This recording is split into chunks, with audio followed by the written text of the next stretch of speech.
I am Leonard, a 42-year-old business owner from Portland. 13 years ago, I married Jessica, who had a 5-year-old son named Kyle. We built what I thought was a perfect blended family, especially after our twins Jackson and Sophia were born 3 years later. I had always dreamed of taking my children to visit all 50 states, creating memories that would last a lifetime. But when Kyle turned 18, I made a decision that shattered our family. Before I share how I destroyed my relationship with the boy I raised for 16 years, drop a comment letting me know where you are watching from.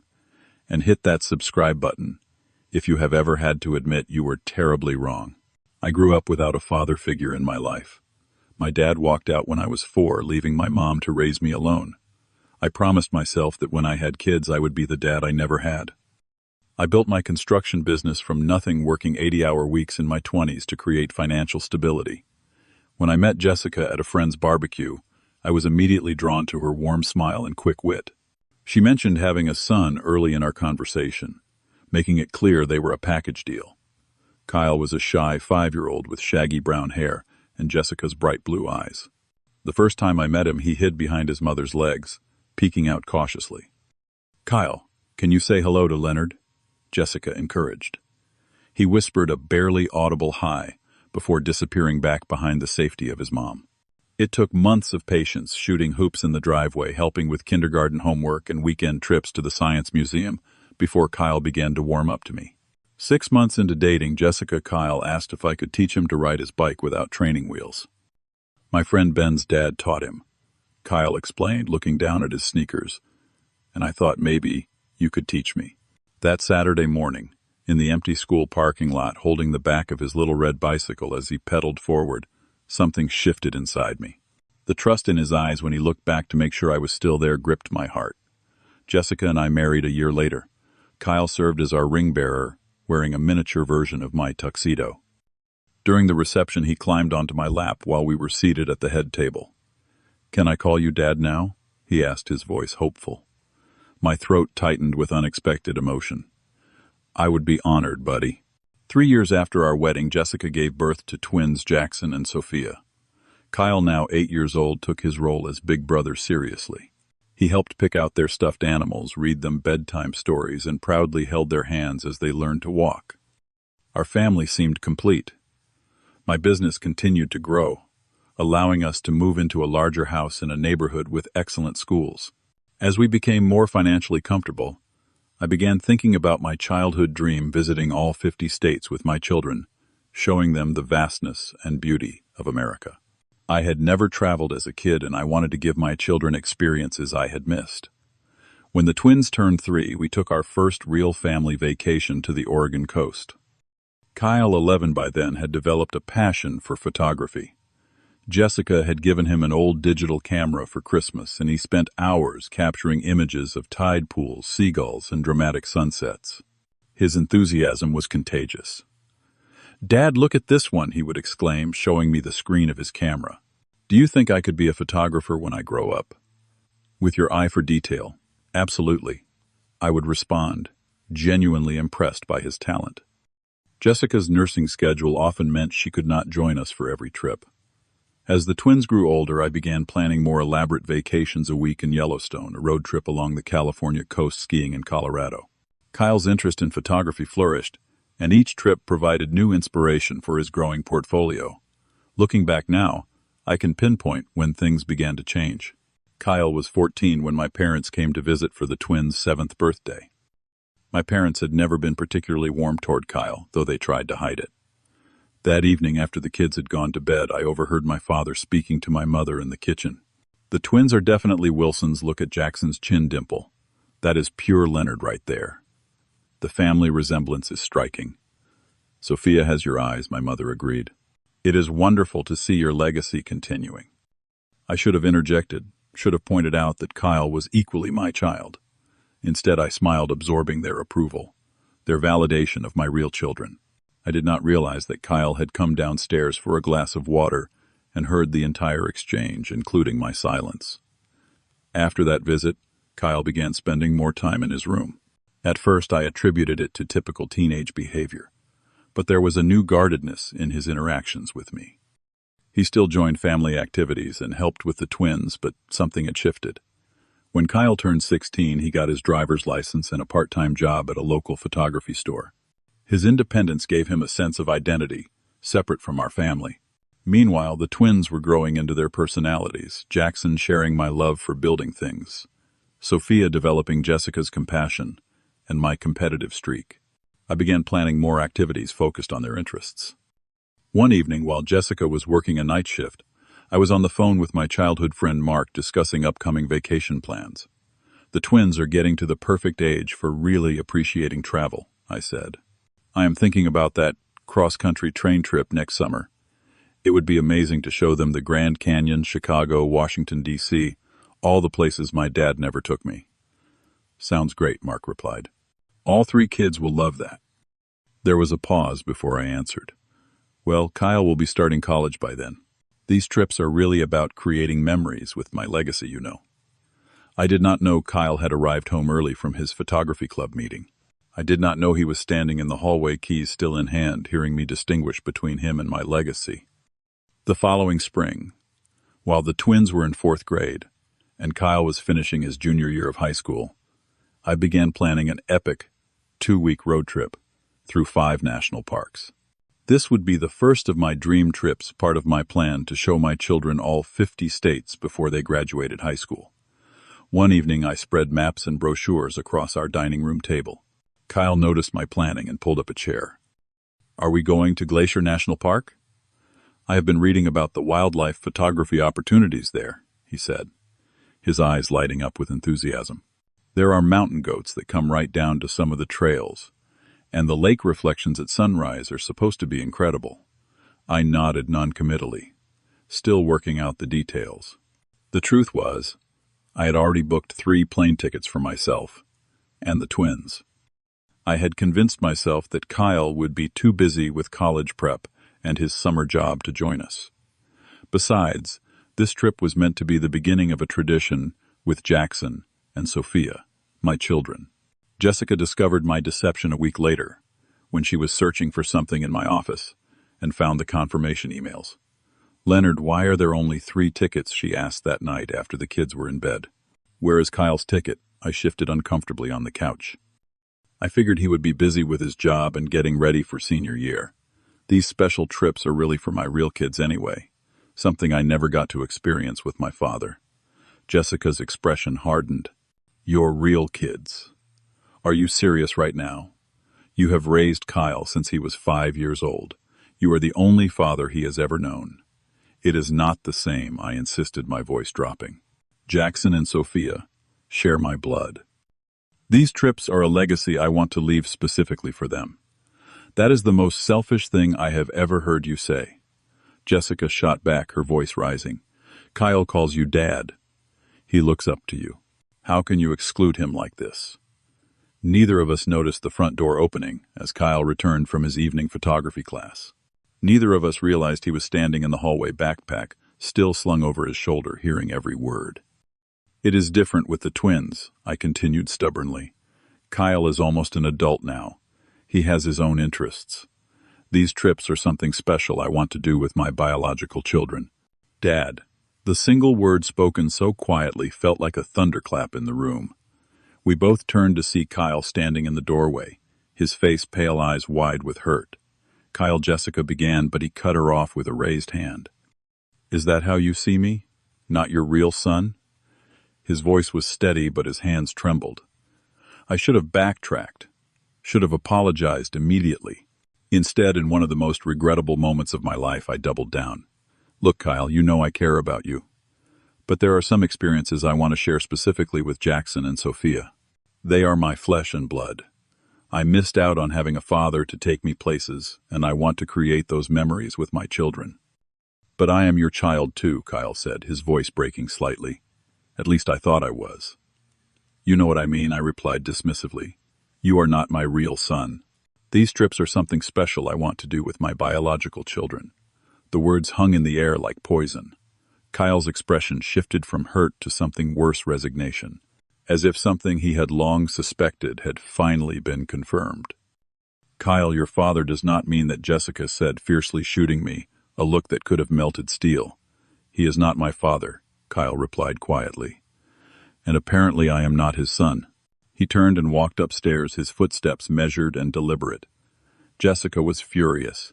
"Fix this," she hissed.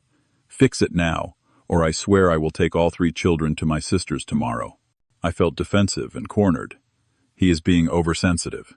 He is 18 next month, practically an adult. The twins are still young enough to really benefit from these experiences. Jessica stared at me like she did not recognize me. I cannot believe what I am hearing. The man I married would never hurt a child like this, especially not a child he raised as his own for 13 years. Over the following days, Kyle's behavior changed dramatically.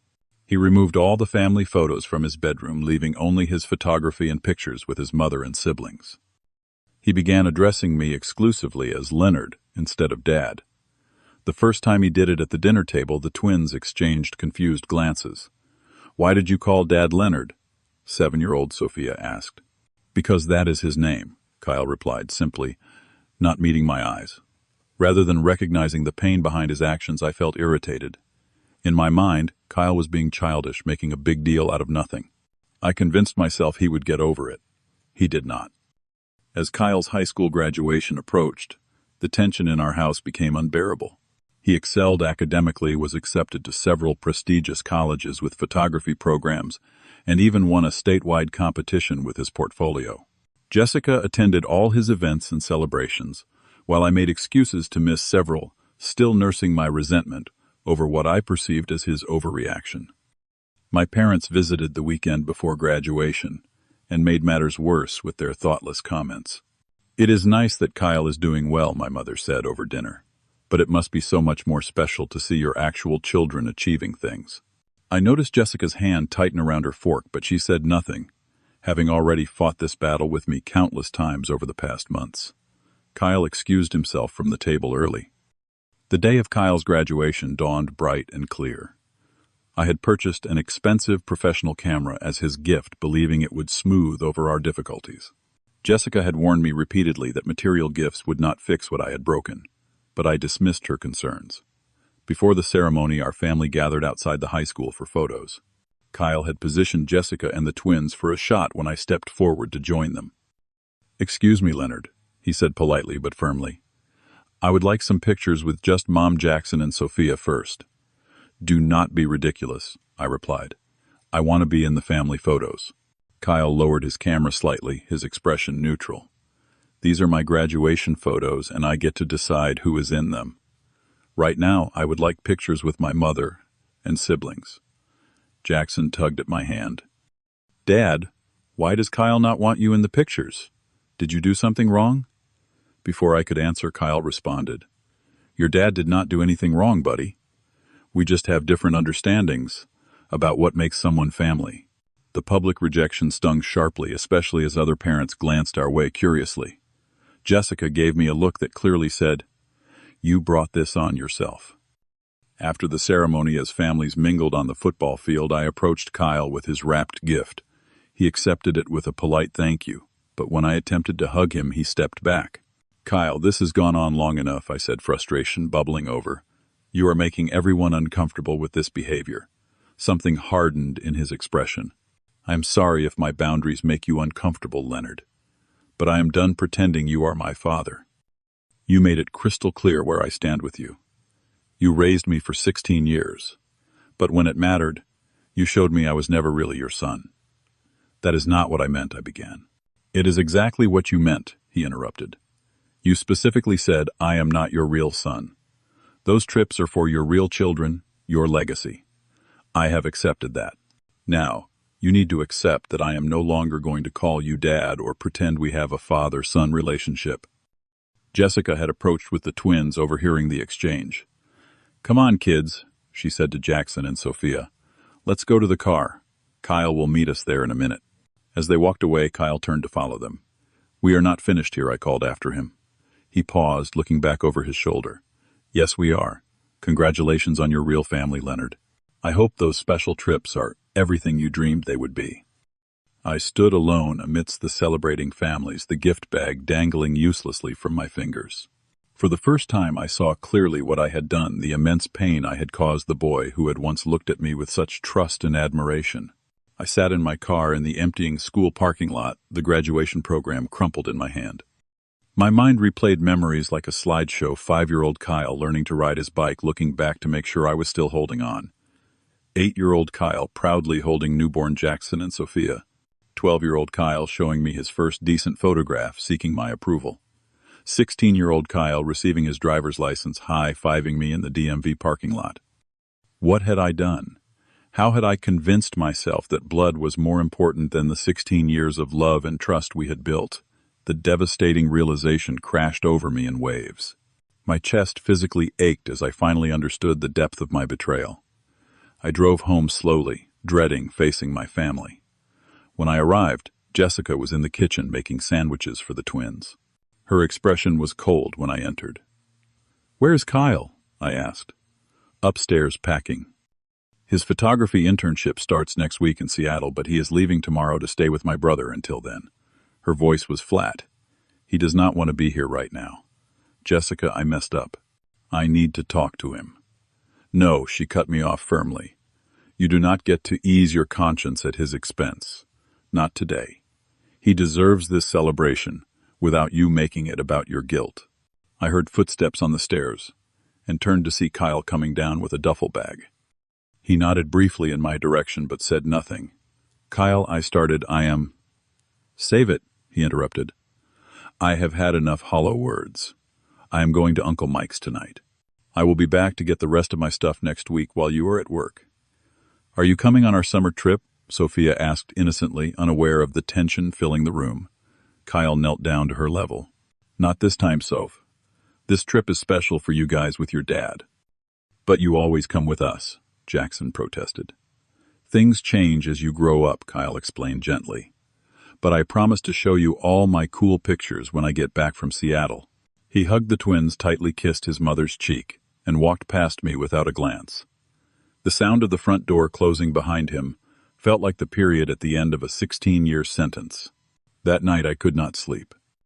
The twins' confusion, Jessica's icy silence, and most of all the absence of Kyle's presence in our home weighed on me like physical pain. I realized with stark clarity that, in trying to create a special legacy for my biological children, I had destroyed something precious, the trust and love of the child who had chosen me as his father. The summer internship stretched into fall, as Kyle opted to stay with my brother-in-law's family while preparing for college. Each attempt I made to contact him was met with brief, polite responses that held no warmth. The summer trip I had so carefully planned never happened. The twins refused to go without their brother, and I could not bring myself to force the issue. In my desperation, I sought out a therapist who specialized in family dynamics. Dr. Winters was a straight-talking woman in her 60s who did not mince words. "What you did was reject your son," she told me in our first session. "Not your stepson, your son.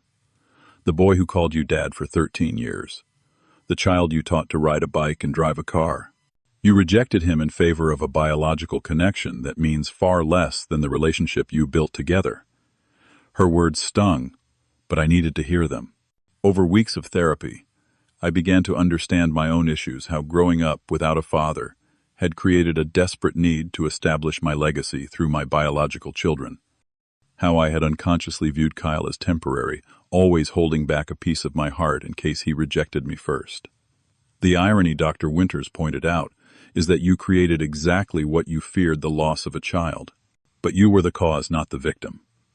I wrote Kyle heartfelt letters apologizing without excuses, explaining my revelations in therapy without using them as justification.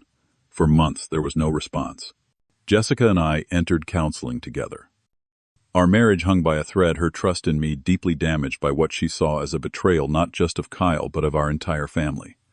"You divided our children into categories, yours and not yours," she said during one session. "How could I ever trust you not to do that again?" I stepped back from work, delegating more responsibility to my project managers. I spent time with Jackson and Sophia, explaining in age-appropriate ways that I had made a serious mistake in how I treated their brother.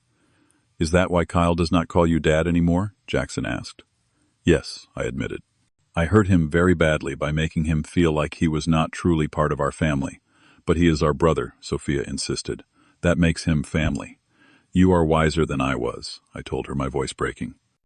3 months into Kyle's absence, I received my first real response. A brief text message. Thank you for the letters. I need more time. Those 7 words gave me the first glimmer of hope. I continued writing, never pressuring him for responses, simply sharing my ongoing therapy insights, and reaffirming that I would respect whatever boundaries he needed. When Kyle had been gone for 5 months, I asked if I could visit him in Seattle. To my surprise, he agreed to meet for coffee, not at his apartment, but on neutral ground. The young man who walked into the coffee shop was not the boy I had known. At nearly 19, Kyle carried himself with a new confidence. His photography internship had transitioned into a part-time position while he attended classes.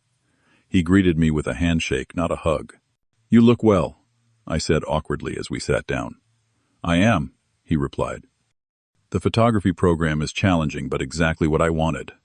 For 2 hours we talked, at first awkwardly, then with increasing openness. I apologized again, this time face-to-face, accepting full responsibility without qualification. I do not expect you to forgive me, I told him honestly.